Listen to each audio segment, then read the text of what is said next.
একটা নির্দিষ্ট কার্যপদ্ধতির মাধ্যমে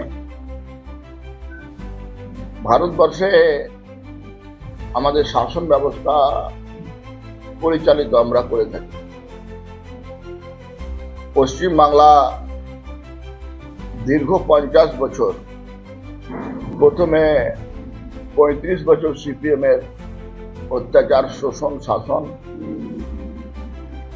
মানুষকে বঞ্চনা, অবহেলা, এবং পরবর্তী সময় তৃণমূলের 15 বছর একই ধরনের রাস্তায় প্রচলিত হওয়ার পরে গত 4 মে পশ্চিম বাংলার সাধারণ মানুষ নির্বাচনের মাধ্যমে একটি জাতীয়তাবাদী রাষ্ট্রবাদী সরকারের প্রতিষ্ঠা করেছে এবং দেশের যশস্বী প্রধানমন্ত্রীজির উপস্থিতিতে 9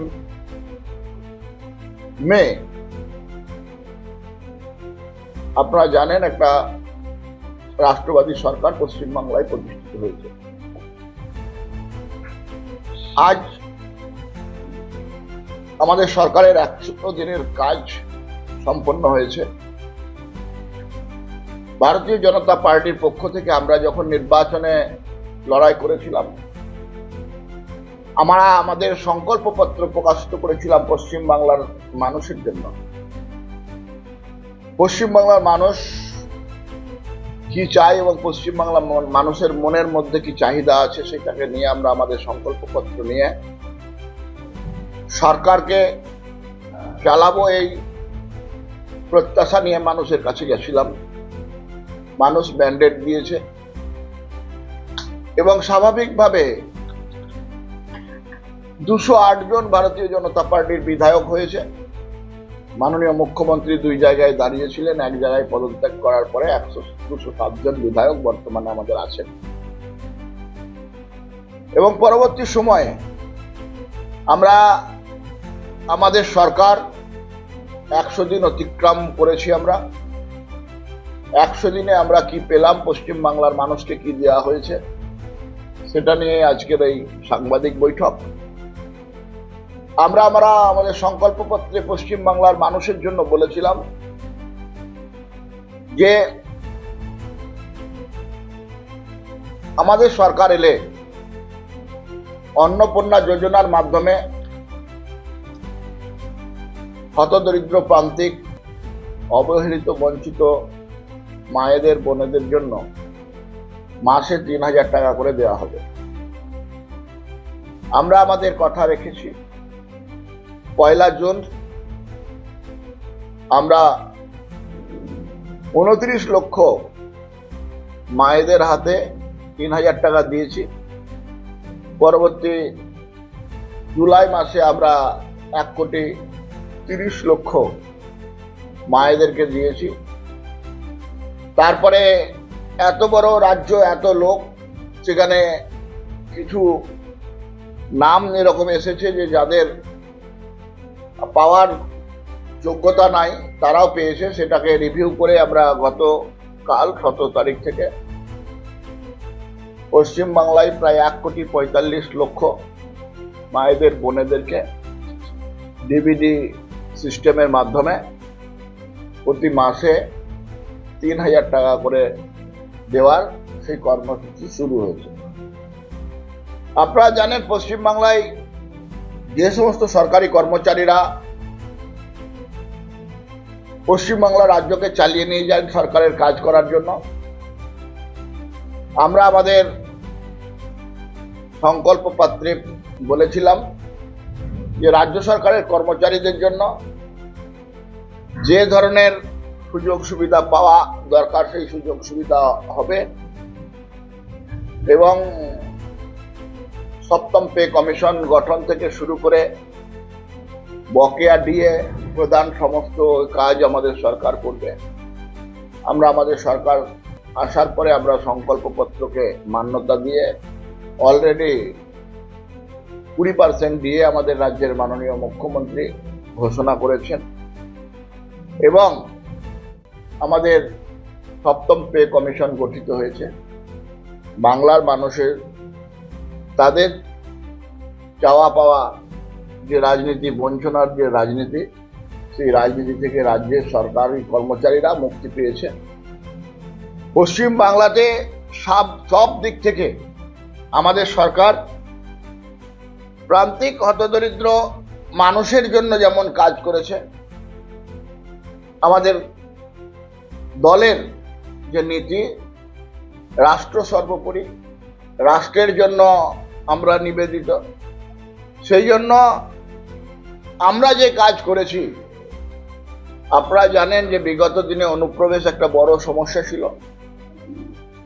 সেই অনুপ্রবেশ সমস্যা একটাই কারণে হতো যে পশ্চিম বাংলাতে দীর্ঘ এলাকা ধরে যে বর্ডার এলাকা, সেই বর্ডার এলাকাতে কোনো রকম ভাবে সেই বর্ডারের রক্ষণাবেক্ষণ ঠিকঠাক হচ্ছিল না।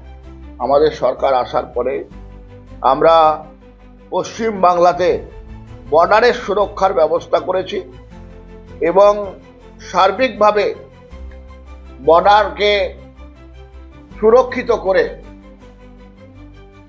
সেখানে কাঁটাতারের বেড়া দেওয়া এবং জমির নিয়ে যে জট ছিল সেই জমি জট মেটানো রাজ্য সরকার করেছে।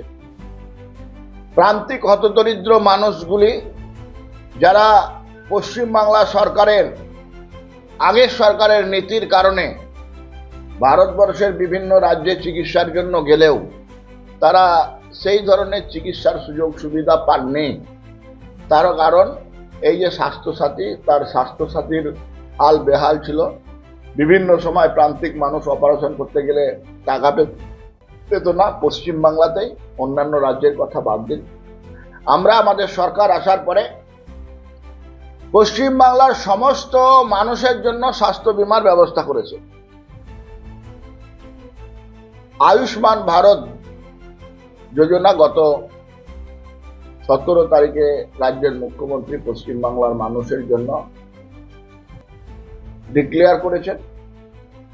যারা আয়ুষ্মান যোজনার আওতার মধ্যে আসবেন না তাদের জন্য মুখ্যমন্ত্রী স্বাস্থ্য বীমা যোজনার মাধ্যমে প্রান্তিক হতদরিদ্র গরিব মানুষদেরকে তাদের চিকিৎসার জন্য ব্যবস্থা প্রদান করেছে।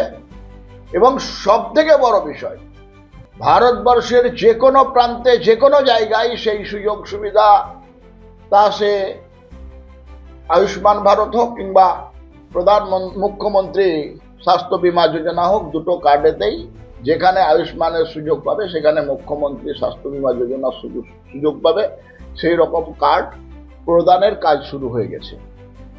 এবং সবথেকে বড় বিষয় যে আজকে পশ্চিমবাংলার মানুষ পশ্চিমবাংলার গত সরকারের কারণে পশ্চিমবাংলাতে সব চিকিৎসা করতো না এবং করতে পারতো না, অন্য প্রদেশে গিয়ে চিকিৎসা করত। যেটা স্বাস্থ্যসাথী প্রকল্পে সেই কার্ডে অন্য প্রদেশে করার সুযোগ ছিল না। এরপরে পশ্চিমবাংলার মানুষ ভারতবর্ষের যে কোনো প্রান্তে গিয়ে আয়ুষ্মান ভারত কার্ড কিংবা মুখ্যমন্ত্রী স্বাস্থ্য বীমা যোজনার কার্ড নিয়ে তাদের চিকিৎসার কাজ করাতে পারবেন। এইটা একটা সব থেকে বড় বিষয়। আমরা যখন ক্ষমতায় এসেছি তখন বলেছি যে পশ্চিমবাংলায় হতদরিদ্র বেকার যুবক, শিক্ষিত মেধাযুক্ত বেকার যুবক, তাদের কর্মসংস্থানের জন্য আমাদের সরকার একটা নীতি প্রণয়ন করে পশ্চিমবাংলার বেকার যুবককে যাতে বাইরে গিয়ে কাজ করতে না হয় তার জন্য বিহিত ব্যবস্থা করবে। স্বাভাবিকভাবেই আমাদের সরকার আসার পরে আপনারা দেখেছেন যে বিভিন্ন জায়গায় জুট মিল বন্ধ ছিল, ইতিমধ্যেই প্রায় 20খানা জুট মিল খোলা হয়েছে এবং সেখানে কয়েক হাজার জুট মিলের কর্মচারী তারা অন্ন পাচ্ছিল না, দুবেলা জোগাতে পারছিল না এবং খুব কষ্টে ছিল। কিন্তু হতদরিদ্র প্রান্তিক এই শ্রমজীবী মানুষ তারা তাদের কাজ পেয়েছে। এবং সর্বোপরি বলা যেতে পারে যে যেভাবে বিগত সরকার চাকরি চুরি করেছে, তা সে এসএসসি হোক, টেটের হোক, প্রাইমারি স্কুল হাই স্কুলের চাকরি হোক কিংবা পিএসসি পরীক্ষার চাকরি হোক, সর্বত্র দুর্নীতি করেছে। আমরা আমাদের মাননীয় মুখ্যমন্ত্রী শুভেন্দু অধিকারীর দূরদৃষ্টিতা দেখিয়েছেন। আপনারা দেখেছেন যে রামকৃষ্ণ মিশনের 3 জন ডেডিকেটেড সন্ন্যাসীকে সামনে রেখে একজন যারা এই বিষয়ে বোঝেন এরকম একজন লোককে নিয়ে 4 জনের একটা কমিটি করে দেওয়া হয়েছে, যে কমিটি দুর্নীতি মুক্ত এসএসসি প্রতি বছর করবে এবং মেধাযুক্ত শিক্ষিত যুবককে চাকরি দেওয়ার জন্য দায়বদ্ধ থাকবে। এটা ভারতবর্ষের ইতিহাসে একটা আমাদের মাননীয় মুখ্যমন্ত্রী নজির সৃষ্টি করেছেন। যারা দুর্নীতির থেকে দূর দূর জায়গায় থাকবেন, সেই গেরুয়া ত্যাগীর সন্ন্যাসী, গেরুয়া বসনধারী সন্ন্যাসী, তাদেরকে এসএসসির মতো একটা গুরুত্বপূর্ণ মঞ্চে এসে আর তাদেরকে সেই ধরনের কাজ করার সুযোগ আমাদের সরকার আগামী সময় দেবে। এবং আপনাদের শুনলে ভালো লাগবে যে আমরা করার সুযোগ আমাদের সরকার আগামী সময় দেবে। এবং আপনাদের শুনলে ভালো লাগবে যে আমরা প্রতি বছর এসএসসি এবং টেট পরীক্ষা, পিএসসি পরীক্ষা, অলরেডি ডব্লিউবিসিএস পরীক্ষা হয়েছে এবং যারা যোগ্যতা আছে তাদেরকেই নিয়োগ করা হবে। আমাদের মুখ্যমন্ত্রী বিধানসভার সদনে দাঁড়িয়ে ঘোষণা করেছেন যে 1 লক্ষ বেকার যুবকের এই বছরের মধ্যে কর্মসংস্থান হবে এবং আমাদের সরকার সেই কাজ করতে বদ্ধপরিকর থাকবে। সর্বোপরি আপনাদের যে ভালো লাগবে যে আমরা যে কাজ বলেছি মানুষের জন্য সেই কাজ করেছি। আমাদের পরিবহন দপ্তরের ডেভেলপমেন্ট হয়েছে। অলরেডি পরিবহন দপ্তর বিভিন্ন জায়গায় 10টি গুরুত্বপূর্ণ রুটে নতুন বাস সার্ভিস চালু করেছে। আমরা আমাদের যে সংকল্পপত্র ছিল সেই সংকল্পপত্রে বলেছিলাম যে পশ্চিম বাংলার মহিলারা বিনামূল্যে বাসে যাতায়াত করবে এবং সেই জন্য আমাদের সরকার সেই কর্মসূচি অলরেডি শুরু করেছে। ইতিমধ্যে আমাদের পিঙ্ক কার্ড, গোলাপি একটা কার্ড আসছে। যারা সরকারি চাকরি করে না, সরকারের কাছে বেতন পায় না, তাদের জন্য সেই ধরনের মহিলারা বিনা পয়সায় বাসে যাতায়াত করতে পারবে এবং বাজেটে সেই জন্য একটা অ্যালটমেন্ট করা হয়েছে 530 কোটি টাকা। রাজ্য সরকার মহিলাদের স্বাবলম্বী হওয়ার জন্য এই ধরনের কর্মসূচিতে পশ্চিমবাংলা সরকার খরচ করবে। আপনারা জানেন ওবিসিদের জন্য একটা আইন করেছিল মমতা ব্যানার্জি যে সংখ্যালঘুদেরকে ওবিসিতে ঢুকাতে হবে এবং সংখ্যালঘুদেরকে ওবিসিতে দিয়ে যে ভোট বাক্সকে সম্পন্ন করার একটা পরিকল্পনা হয়েছে মহামান্য হাইকোর্টের নির্দেশে। সেই সংখ্যালঘুদের আগামী সময় ওবিসিতে তারা থাকতে পারবে না এবং 66টি প্রকৃত অনগ্রসর সম্প্রদায়কে স্বীকৃতি দিয়েছে, যারা এসএসসির মাধ্যমে নিয়োগ প্রক্রিয়ায় স্বচ্ছতা আনতে পারবে এবং তারা বিভিন্ন জায়গায় সেই ধরনের সুযোগ সুবিধা পাবে। সরকারি বিভিন্ন কর্মসংস্থানে তারা সুযোগ পাবে, যেটা শুধু ভোটের কারণে অন্যান্য জায়গায় তারা সুযোগ সুবিধা নিচ্ছিল। এবং সর্বোপরি আমি আপনাদের একটা পরিষ্কারভাবে বলতে চাই যে পশ্চিম বাংলার বেকার যুবক, সে প্রান্তিক ক্ষেতমজুর হতদরিদ্র যারাই হোক, তারা শুধু পেটের ভাতের জন্য, বাড়ির লোককে সুখে স্বাচ্ছন্দ্যে রাখার জন্য 1500 কিলোমিটার 2000 কিলোমিটার দূরে ভারতীয় জনতা পার্টির শাসিত রাজ্যে গিয়ে শুধুমাত্র 10,000 12,000 টাকার কাজের জন্য তারা পড়ে থাকতো, 5 মাস 6 মাস কাজ করতো, নিয়ে বাড়ি আসতো, যে কটা টাকা পেল সংসারের কাজে লাগাতো।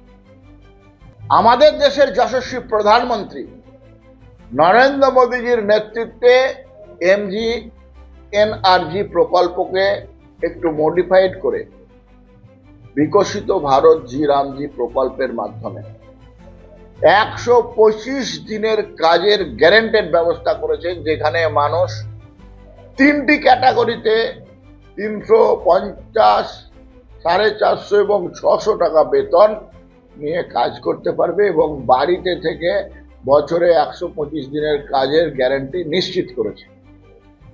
এই যে বিভিন্ন দিকে 100 দিনের মধ্যে একটা সরকার, বিশেষ করে সব থেকে বড় বিষয়, আমি এবং আমাদের কৃষ্ণকান্ত দা আছেন, আমরা বিধানসভার সদস্য। বিধানসভায় বিগত দিনে তাদের এলাকার বিধায়করা কি করছে, পশ্চিমবাংলার মানুষ যারা নিজেদের বিধায়ককে ভোট দিয়ে জিতান, তারা জানতেই পারতো না যে তারা ওখানে কি করছে।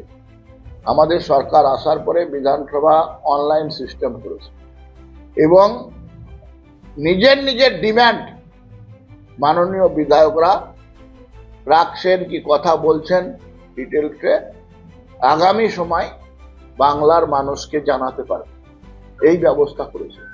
পশ্চিমবাংলার বিধানসভাতে এইবারের প্রথম, লাস্ট তৃণমূলের সরকারে কোনোদিন হয়নি। স্বরাষ্ট্র এবং পার্বত্য দপ্তর নিয়ে রাজ্যের স্বরাষ্ট্রমন্ত্রী 65 মিনিট বক্তব্য রেখেছেন এবং আলাদাভাবে বাজেট নিয়ে চর্চা হয়েছে। পুলিশকে ঢেলে সাজানোর কাজ হচ্ছে।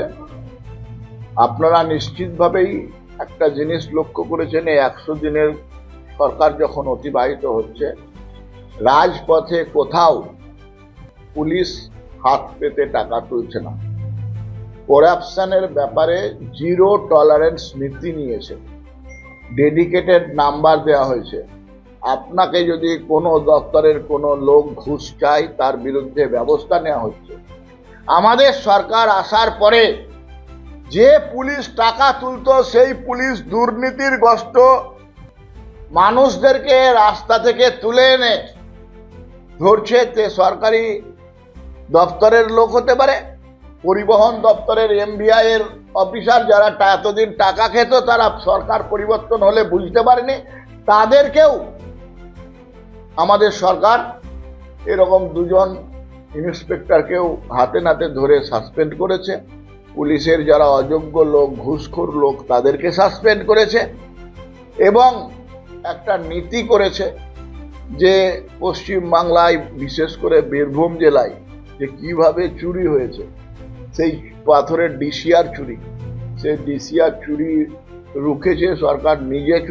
মানে দায়িত্ব নিয়ে ডিসিআর কালেকশন করে, যেখানে 20 কোটি 22 কোটি টাকা কালেকশন জমা দেওয়া হতো, সেখানে নিয়ার অ্যাবাউট 100 করোড়, 100 কোটি টাকা করে মাসে কালেকশন দেওয়া হয়েছে। এবং সেইটা আমি এবং কৃষ্ণকান্ত দা হাইকোর্টে একটা কেস করেছিলাম 2022-এ। সেই কেসের ফলে আপনারা দেখবেন অনলাইন ডিসিআর মহামান্য হাইকোর্ট নির্দেশ দিয়েছিল।